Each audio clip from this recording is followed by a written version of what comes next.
Already reaction from the Prime Minister, and from what we're hearing from people on the streets here as well, Hala, they genuinely feel very good about this result in the United States. When they got up this morning, they were able to see their newspaper headlines, the papers here already with the result. It's President Obama. And this headline right here, the 4 a.m. edition, the late edition, we're 5 hours ahead of the United States East Coast here. One giant leap for mankind. That really sums up the feeling we've been hearing from people. But the Prime Minister here, Gordon Brown, warmly welcoming Barack Obama's victory, saying that he is a man of progressive values, values that Gordon Brown says he shares. I've talked to Senator Obama on many occasions, and I know that he is a true friend of Britain. And I know that the values we share in common and the policies on which we can work together will enable us as two countries to come through these difficult economic times and build a safer and more secure society for the future.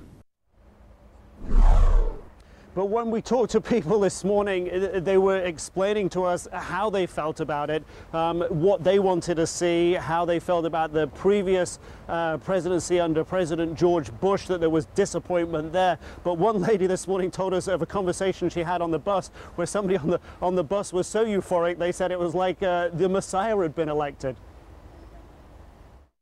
A man on the bus this morning was saying it's like the Messiah has come.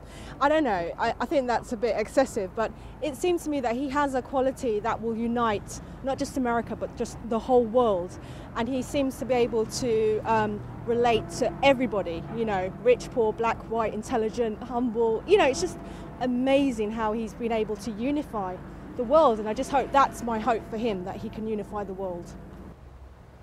And these hopes are high, the expectations, will they be matched? I mean, I think people here are going to be looking pretty closely to what they hear from Barack Obama in the coming months. Hala?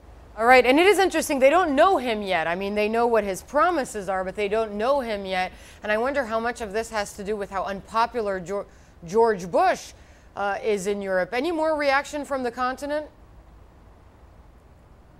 Well, certainly we've heard warm congratulations from around the rest of Europe, from the other leaders, from President Sarkozy in France, certainly from other European leaders as well, saying that Europe is ready to work with the United States. There is this growing sense across Europe that under President Bush's leadership, Europe and the United States have grown apart. We've seen those differences perhaps most starkly in Afghanistan, and perhaps that's where for Europe the biggest challenges are going to come in the near future, where Barack Obama has said that he wants to put more troops into Afghanistan. He's going to call on those European nations who haven't given many troops so far to give more troops, drop the caveats about what the troops are allowed to do in Afghanistan. But it does have in Europe the feeling here an awful lot to do with what they feel have been the policy blunders of President Bush, and that's really what has given Barack Obama so much support in Europe, and really why hope for his leadership is high, that it does show a new image to the world. As the leader of the opposition here, David Cameron, said before,